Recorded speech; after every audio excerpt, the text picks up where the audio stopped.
तो पार्वती जी ने कहा मुझे राम का कथन सुनाओ, मुझे राम का चरित्र सुनाओ, मुझे राम के बारे में बताओ कि राम कौन है, उनकी परिभाषा क्या है। तो भगवान शंकर ने राम की परिभाषा वर्णन किया। रमन्ते चराचर जगतम, भगवान कहते हैं चर अचर में जो रमा हुआ है, रोम रोम में जो समाया हुआ है, वही राम है। पार्वती, राम के बगैर संसार में कोई कण खाली नहीं है, कोई अणु खाली नहीं है। सर्वत्र राम ही राम। हवा बह रही है तो ये राम है, अग्नि जल रही है उसमें जो तेज है वो राम है। किसी भी फल में सुगंध है, फूल में सुगंध है, फल में रस है, वो राम है। तो क्या महिमा है राम की। मेरी माता और बहनों, मेरे बंधुओं, राम की महिमा सुनाते सुनाते भगवान शंकर ने 2 दिन निकाल दिए, पर राम के नाम की महिमा पूर्ण नहीं हो पा रही है। क्या महिमा है राम की। तो एक महात्मा का दृष्टांत बताया। कहा कि एक महात्मा रहते थे जंगल में, राम नाम का मंत्र जाप करते थे और राम नाम का ही मंत्र देते थे सबको। उनके पास में एक माता अपने पुत्र को लेकर पहुंची, जो उनका पुत्र बहुत बिगड़ा हुआ था। कितना भी समझाया पर कभी नहीं माना। नित्य दारू का सेवन करता था। सुबह से उठा दारू दारू दारू दारू पीता रहता था। घर का बहुत सारा सामान बेच चुका था। अपमान पूरे गांव में उसका हो चुका था। घर परिवार का भी सम्मान वो खराब कर रहा था। ऐसी दुर्जन औलाद को लेकर मां उन साधुओं के पास में गई जो राम नाम जप कर जंगल में बैठे रहते थे। यस्य साधु नाम द्वयासतम, साधुओं के चरणों में क्या क्या मिल सकता है, साधुओं से क्या क्या फायदा समाज को हो सकता है, वो सारी बात मैं आपको दर्शन कराना चाहता हूं प्यारे बंधुओं।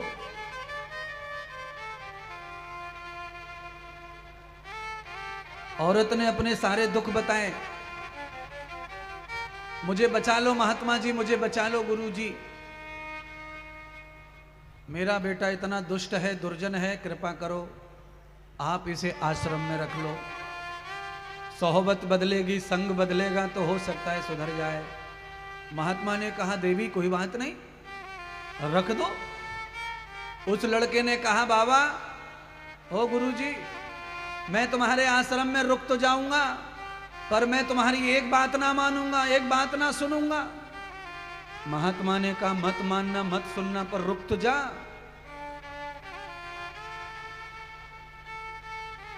2-4 दिन रुका, 4-6 दिन रुका, 10-5 दिन रुका। महात्मा ने देखा कि ये कुछ सुनने को राजी नहीं है। तब महात्मा ने कहा भैया केवल एक ही बात मान ले मेरी बस, और फिर कभी मत मानना। लड़के ने कहा बाबा बोलो, पर ध्यान कर लेना साधु बाबा, मैं जिंदगी में दूसरी बात तुम्हारी कोई बात नहीं मानूंगा, पहली बार ही एक बात मानूंगा और पहली और लास्ट। महात्मा ने कहा हाँ पहली और लास्ट, एक ही बार बात मान ले। तो महात्मा ने कहा बात मान लेना, झूठ है सच है जो भी है, मैं जो कहूं उसे मानना। बोलो बाबा। बाबा ने कहा कि मेरे नाम से मैं जो कह रहा हूं वो बोल दे एक बार। तो कहा बोल दूंगा, पर दोबारा कभी नहीं बोलूंगा फिर। तो कहा मत बोलना। तो बोलो बाबा क्या बोलूं। तो कहा एक बार राम कह दे। उसने कहा ये राम कह दूंगा पर दोबारा कभी नहीं बोलूंगा। महात्मा ने कहा मत बोलना। महात्मा जानते थे राम के नाम का असर क्या है। महात्मा के कहने से उस दुष्ट बालक ने एक बार अपने मुख से राम बोल दिया। महात्मा ने कहा अब बोलते रहो, एक बार बोल दिया तो। उसने कहा महाराज मैंने पहले ही कहा था मैं कभी नहीं दोबारा बात मानूंगा तुम्हारी, मैं नहीं बोलूंगा। एक ही बार बोला। दारू पीने की वजह से उसके फेफड़े सैंपड़े सब खराब हो चुके थे, कुल मिलाकर 5-7 दिन में मर गया। और जब वो मर गया तो मरने के बाद आप सब जानते हैं कहां जाते हैं, कथा में कथाकार सुनाते रहते हैं, वो धर्मलोक में गया, धर्मराज की सभा में पहुंचा। वहां जाकर के उसकी सारी कुंडली, सारा बही खाता वगैरह वगैरह जो भी आप कथाओं में सुनते हैं वो सब निकाला। और धर्मदूतों ने पढ़कर कहा, महाराज इसको घोर नरक में जाना पड़ेगा, घोर नरक का ही कुंडली इसकी है। सारे बही खाते में इसने कहीं बड़ी कोई अच्छा काम नहीं किया है, इसने माँ को रुलाया है, पिता को रुलाया है, कुल का खानदान का नाम बिगाड़ा है, इसलिए इसको नरक में डाल दो। धर्मराज कहने लगे, एक बार अच्छे से पढ़ो रजिस्टर को, कहीं गलती ना हो जाए। भाई इसके पाप ज्यादा हो सकते हैं मान लिया, पर कभी तो कभी कोई पुण्य किया होगा। दोबारा रजिस्टर पढ़ा बंधुओं, और दोबारा जब रजिस्टर पढ़ा तो उसमें क्या निकला कि उस पापी ने एक बार राम भी बोला है। अब तो धर्मराज ने जब देखा कि उसकी कुंडली में एक बार राम बोलने का भी लिखा हुआ है, धर्मराज ने कहा कि एक बार जीवन में राम बोलने का फल क्या होता है। ऐसा आज तक हमारी सभा में कोई केस नहीं आया है। ये पहला केस ऐसा है जिसने एक ही बार राम बोला। पापी लोग बहुत आए, पर उन्होंने हजारों बार राम बोला है, बहुत भजन किया है, बहुत भक्ति की है, तो गणित लगाया जा सकता था। अब नहीं समझ में आ रहा कि एक बार राम बोलने का क्या फल हो सकता है। धर्मराज ने संदेश भेजा भगवान ब्रह्मा जी के पास में, और ब्रह्मा जी से कहा, परमात्मा ऐसा केस आया है हमारी सभा में, आप ही बताओ एक बार राम के नाम का बोलने का फल क्या है। ब्रह्मा जी ने कहा, भाई ये तो हमारी भी सभा में पहली बार आया है। ऐसा कोई भक्ति नहीं आया कि जीवन में एक बार राम बोला हो और हमने उसे फल दिया हो, पहले कभी ऐसा कभी नहीं हुआ। तो कौन सा फल हो सकता है वो।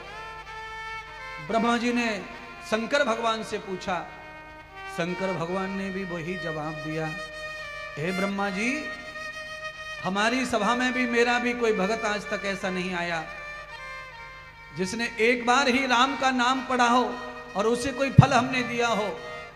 तो क्या करें। तो चलो कहा, भगवान राम के पास ही चलो, नारायण के पास चलो, सब भगवान विष्णु के पास चलो, वही बताएंगे उनके नाम का फल क्या है।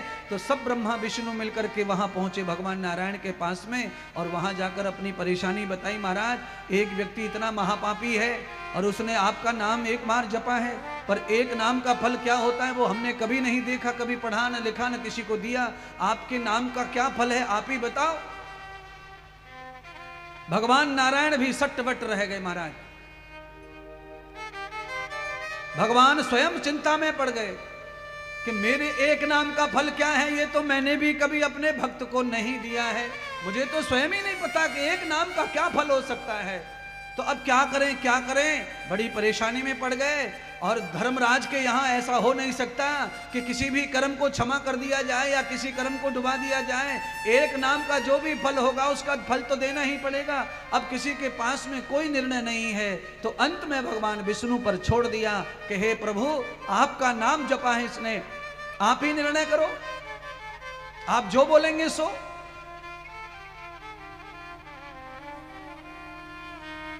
बंधुओं, भगवान विष्णु के पास में भी जब उसका समाधान नहीं निकला, तो भगवान विष्णु ने क्या बताया ब्रह्मा जी को, क्या बताया धर्मराज को, और क्या बताया शिव जी को।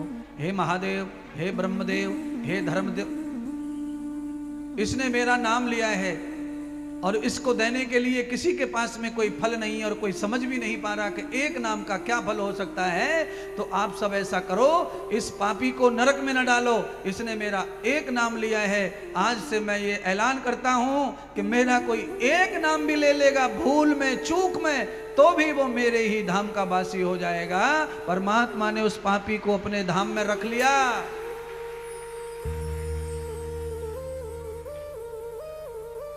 इसीलिए मैं आपको भी कहने आया हूं कि राम नाम में क्या ताकत है आप समझ लो। भगवान नारायण स्वयं कहते हैं इस पापी को मेरे धाम में छोड़ दो।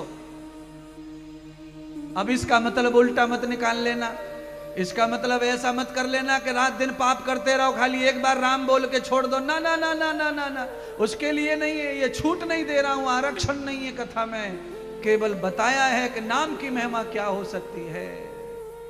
परम नाम की महिमा, देवता महिमा गा रहे हैं, राम नाम की महिमा। बोलिए सच्चिदानंद भगवान की जय हो। ओ भरी लाए गगरिया राम रस की, भर लाए गगरिया राम रस की, भर लाए गगरिया राम रस की, भर लाए गगरिया राम रस की, भर लाओ गगरिया राम रस की, भर लाओ गगरिया राम रस की, भरी लाओ गगरिया राम रस की, भर लाओ गगरिया राम रस की। राम रस की श्याम रस की, राम रस की श्याम रस की, भर लाओ गगरिया राम रस की, भर लाओ गगरिया राम रस की, भर लाओ गगरिया राम रस की, भर लाओ गगरिया राम रस की।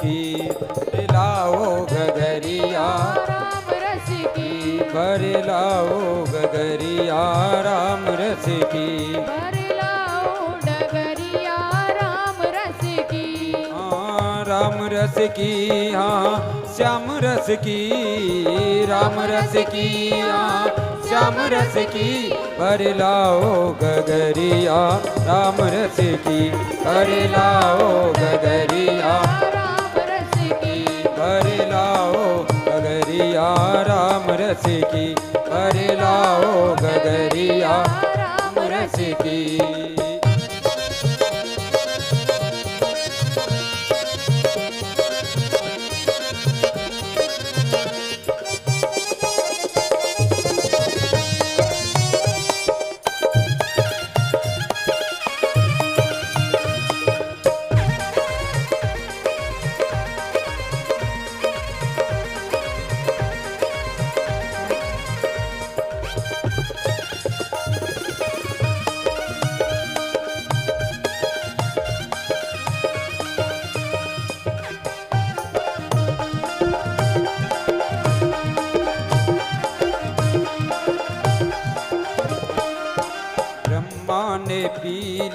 विष्णु ने पीली, ब्रह्मा ने विष्णु ने पीली, ब्रह्मा ने पीली, विष्णु ने पीली, पीली विष्णु ने पीली, भोले ने पीली लगाए चुस्की, भोले ने पीली लगाई चुस्की, भर लाओ गगरिया राम रस की, भर लाओ गगरिया राम रस की, भर लाओ गगरिया राम रस की, भर लाओ डगरिया राम रस की, राम रस की श्याम रस की, राम रस की श्याम रस की, भर लाओ गगरिया राम रस की, भर लाओ गगरिया राम रस की, भर लाओ गगरिया राम रस की, भर लाओ गगरिया राम रस की।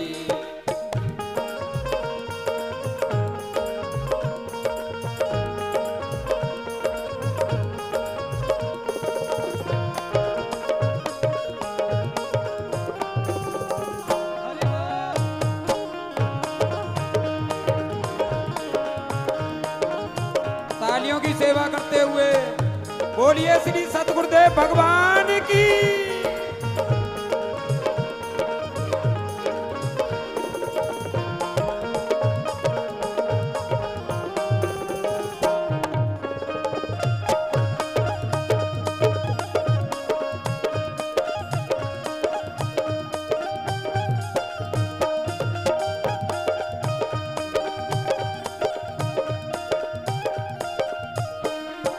राम जी ने पी ली, लक्ष्मण ने पी ली, राम जी ने लक्ष्मण ने पी ली, राम जी ने पी ली, लक्ष्मण ने पी ली, राम जी ने पी ली, लक्ष्मण ने पी ली, भक्तों ने पी ली लगाई चुस्की, भक्तों ने पी ली लगाई चुस्की, बरलाओ गगरिया राम रस की, बरलाओ गगरिया राम रस की, बरलाओ गगरिया राम रस की, बरलाओ गगरिया राम रस की, हाँ राम रस की, हाँ श्याम रस की, राम रस की, हाँ श्याम रस की, बरलाओ गगरिया राम रस की, बरलाओ गगरिया राम रस की, बरलाओ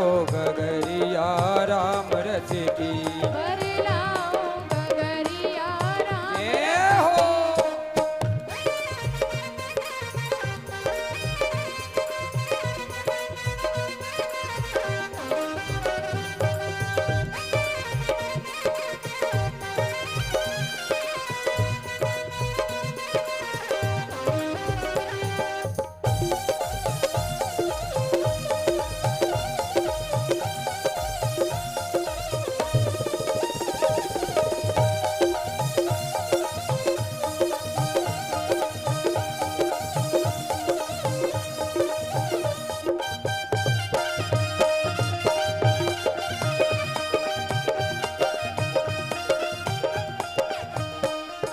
साधुओं ने पी ली, संतों ने पी ली, साधुओं ने पी ली, संतों ने पी ली, साधुओं ने एक बार हाथ उठा के तो पी लो, कहाँ बैठे हो नीचे करके।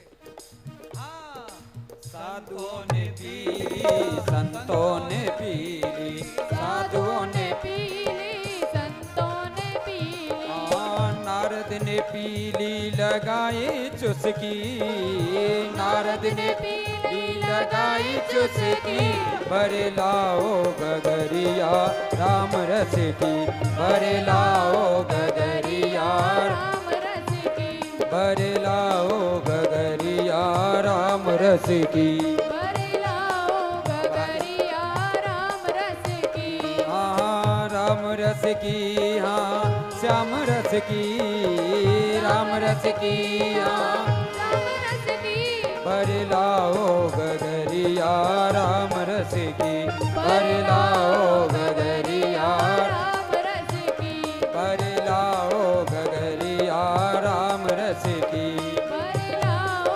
गगरिया राम रस की, बरलाओ गगरिया राम रस की, बरलाओ गगरिया राम रस की, बरलाओ गगरिया राम रस की, बरलाओ गगरिया राम रस की, बरलाओ गगरिया राम रस की, बरलाओ गगरिया राम रस की, बरलाओ गगरिया राम रस की, बरलाओ गगरिया राम रस की, बरलाओ गगरिया राम रस की, बरलाओ गगरिया राम रस की। सच्चिदानंद भगवान की जय हो। जय जय श्री श्री राधे नमः पार्वती पतये हर हर महादेव। बोलिए श्री सतगुरुदेव भगवान की जय हो। सुन गौरा अमर कहानी, सुन गौरा अमर कहानी, ऋषि मुनियों ने जिसको गाया सबने हृदय से ध्यान लगाया, सबसे है वो सयानी, सुन गौरा अमर कहानी, सुन गौरा अमर कहानी। अंत में भगवान सूत जी ने सौनक जी को कहा कि गौरा मैया सो गई। कथा में नींद आ गई मैया पार्वती को। बड़ा भाग्य अच्छा था कथा का। महादेव तो कथा के परम वक्ता हैं। पार्वती जी को शंकर भगवान ने बार बार कहा कि अमृत अमर कहानी सुन रही हो और कहां सो रही हो। इसलिए हे देवी जागो और कथा सुनो, जागो और कथा सुनो। अंत तो ये हो गया कि पार्वती जाग नहीं पाई, कथा में सो गई। भाग्य से जहां कथा चल रही थी उसी कल्प वृक्ष पर तोते का घोंसला बताया और उसमें ताजा ताजा अंडा घोंसले में तोते ने दिया। उस अंडे में जो बालक पल रहा था उस बालक को कथा सुनने का सौभाग्य प्राप्त हुआ। भगवान ने नेत्र खोले, देखा कि पार्वती के नेत्र बंद हैं। जगाने का प्रयत्न किया, पार्वती तो न जाने कब से सोई है, पर कथा कौन हुंकरा भर रहा था? कौन है वो? त्रिकालदर्शी भगवान महादेव ने जब लोक पर लोक देखे तो भगवान को नजर आया कि उनके ही ऊपर बैठा हुआ है तोता और वो कथा सुन रहा है और वही हां हूं कर रहा है। भगवान को लगा कि तोते की वजह से पार्वती की कथा में भंग पड़ गया, बाधा पड़ गई, तो ये तोता दोषी है पार्वती की कथा में बाधा डालने का। तोते ने पार्वती का काम किया, इसीलिए तोते ने काम किया पार्वती का। पार्वती आजाद हो गई, निश्चिंत हो गई और वो प्रमाद में चली गई, आलस्य में चली गई। भगवान ने त्रिशूल उठा लिया और तोते को मारने का निश्चय कर लिया। बंधुओं, काल के महाकाल शंकर भगवान,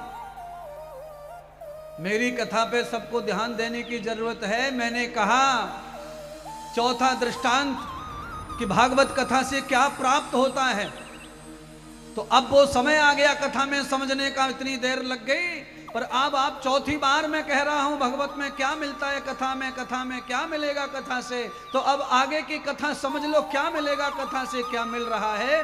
तोते के बच्चे ने कथा सुनी, पक्षी ने कथा सुनी, जो नरक में पड़ा हुआ था उसने कथा सुनी। तो आज जिसका सारे जगत का काल जिनकी मुट्ठी में था, वो महाकाल भी तोते को मारने में असमर्थ हो गए। तोता उड़ गया पंख से, पिंजड़े से। महाकाल पीछे पीछे त्रिशूल लेकर। आज काल के पीछे महाकाल दौड़ रहे हैं, पर काल हाथ नहीं आ रहा है महाकाल के। अर्थात भागवत को हृदय से सुन लिया जाए।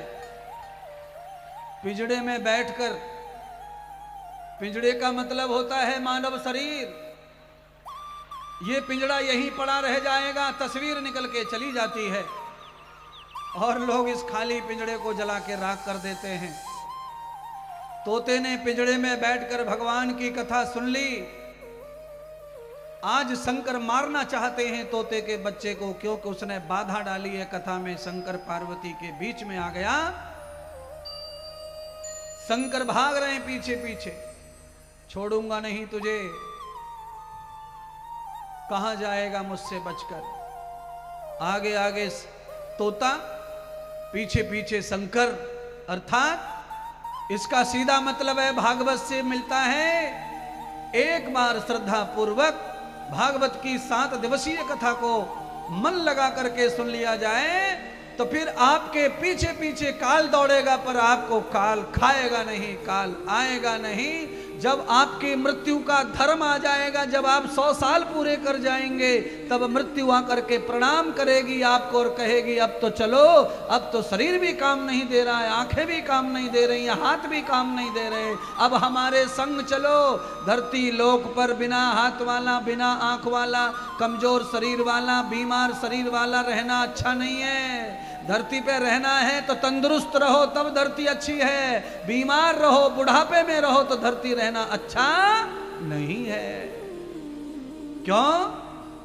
बुढ़ापे से ज्यादा दुश्मन कोई नहीं है धरती पे, ये ध्यान रखना प्यारे बंधुओं। संसार में 1000 दुश्मन हैं, सबसे लड़ा जा सकता है, पर बुढ़ापे से लड़ा भी नहीं जा सकता। जगत बैरी है बुढ़ापा। घुटना काम जब नहीं करता तो लाख रुपए देके भी डॉक्टर घुटने को सही नहीं कर पाता। कमर का दर्द नहीं जाता, चला जाता न बैठा जाता। खाने का बड़ा मन होता है, गन्ना चूस ले, पर दांत नहीं, गन्ना चूसा नहीं जाता। ये है बुढ़ापा। शरीर शिथिल हो जाए, मृत समान हो जाए, तब परमात्मा लेने आए, ये मरना अच्छा है। पर संसार में जब भजन करने लायक है, कथा सुनने लायक है, काम करने लायक है, तब परमात्मा ले जाए तो वो मरण अच्छा नहीं है। तो कैसे वो मरण से बचे?